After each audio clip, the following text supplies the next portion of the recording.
अब संहार होना चाहिए। हर दिन उठ रही है बेटियों की अस्थियां और आप कह रहे हैं कि विचार होना चाहिए। होना चाहिए क्या? नहीं। क्या होना चाहिए? आर होना चाहिए या पार होना चाहिए। लव के इस जिहाद का प्रतिकार होना चाहिए। पाप की जड़ पे सीधे वार होना चाहिए। यदि कहीं गर्दनों पर चल रही है आरिया तो फिर उसके जवाब में तलवार होना चाहिए। तलवार होना चाहिए। लव के इस जिहाद का प्रतिकार होना चाहिए। दुश्मन की चुनौती अब स्वीकार होना चाहिए। तैयार है? दुश्मन की चुनौती अब स्वीकार होना चाहिए। छत्रपति का स्वप्न भी साकार होना चाहिए। न्याय की राह में मर मिटे या मार दे, उन सभी वीरों का आभार होना चाहिए। आभार होना चाहिए। लव के इस जिहाद का प्रतिकार होना चाहिए। हिंदू ही अब हिंदू का परिवार होना चाहिए। धर्म के हर शत्रु पर प्रहार होना चाहिए। किसी जगह अगर रह न पाए एक भी गद्दार, अब इस धरा पर ऐसा संहार होना चाहिए। लव जिहाद के विरुद्ध अब आर होना चाहिए या पार होना चाहिए। लव जिहाद पर मैंने प्रतिक्रिया देकर मैं अब धर्मांतरण के आगे बढ़ता हूं। मुझे बड़ा दुख होता है महाराष्ट्र में हमारे भाई धर्म छोड़कर जाते। मुझे कुछ सिंधी मित्र मिले थे, अभी आते हैं। आप जानते हैं ये सिंधी कौन है? ये उस पश्चिम हिंदुस्तान जो आज पाकिस्तान बन गया, यहाँ के बड़े बड़े व्यापारी जिनकी बड़ी बड़ी हवेलियां थी, कोठियां थी, बंगलो थे, बड़ी खेती थी, बागान थे, इन्होंने केवल धर्म बचाने के लिए अपने कपड़ों पर हिंदुस्तान आए, सब छोड़ दिया, लेकिन धर्म नहीं छोड़ा। वो सिंधी है।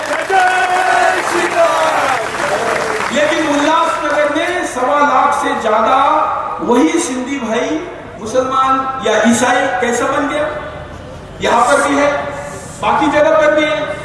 आज हमारी जैनियों की संख्या घट रही है, हमारे बौद्ध भाइयों की संख्या घट रही है, हमारे सिख भाइयों की संख्या घट रही है, और हमारे दलित भाइयों को, वैसे तो मैं ये मानने वाला हूं कि हमारे धर्म में कोई दलित नाम की व्यवस्था नहीं है। हर हिंदू पतित और पुण्य पावन है। हर कोई पतित नहीं है, पावन है। और इसलिए ये कंसेप्ट नहीं है। और बहुत से लोग जय भीम और जय नीम का नारा देते हैं, दलित मुसलमान गठजोड़ की बात करते हैं। उनको ये पता होना चाहिए कि डॉक्टर बाबा साहब आंबेडकर ने दलित जब वो पीड़ित हो गए, जब उनको लगा, तो उन्होंने इस्लाम कबूल नहीं किया। उनको तो हैदराबाद के निजाम ने अपनी तिजोरी खोल दी थी, उन्होंने उसको लात मारी, लेकिन कहा कि मुसलमान नहीं बनूंगा।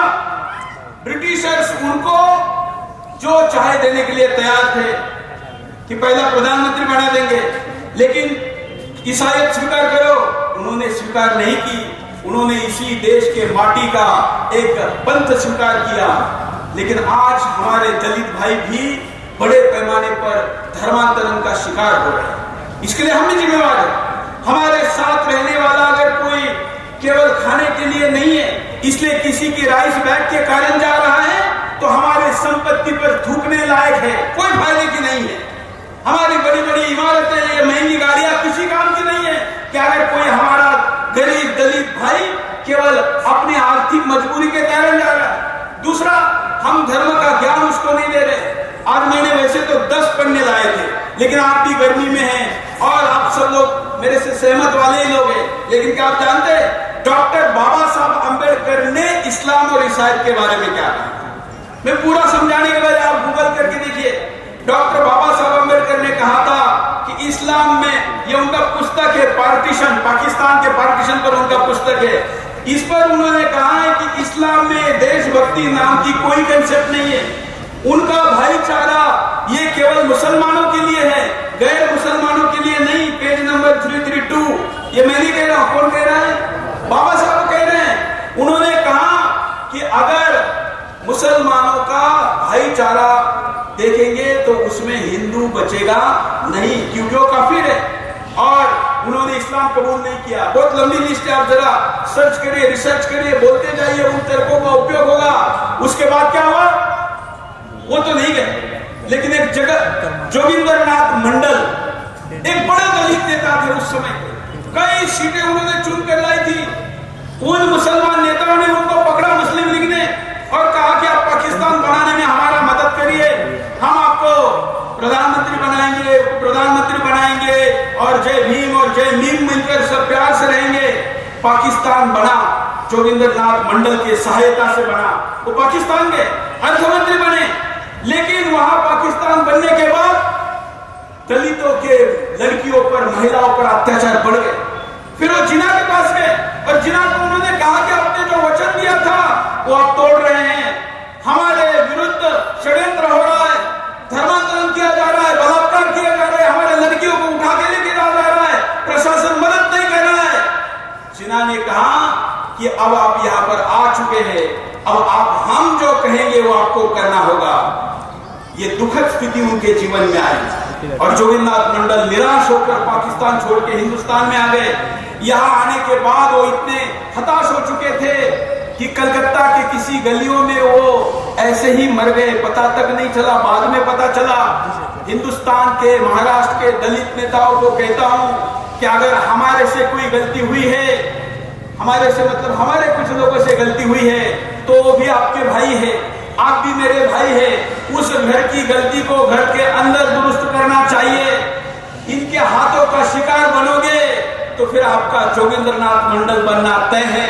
और इसलिए हमें राजनीति से कोई मतलब नहीं, कोई दल किसी के साथ जाए इससे कोई संबंध नहीं, लेकिन हम समस्त हिंदू समाज की एकत्रता चाहते हैं और वो एकत्रता जैसी आज यहाँ पर दिख रही है वैसे ही पूरे देश भर में दिखे तो हमारा धर्मांतरण का काम भी रुक जाएगा, वो काम भी हो जाएगा।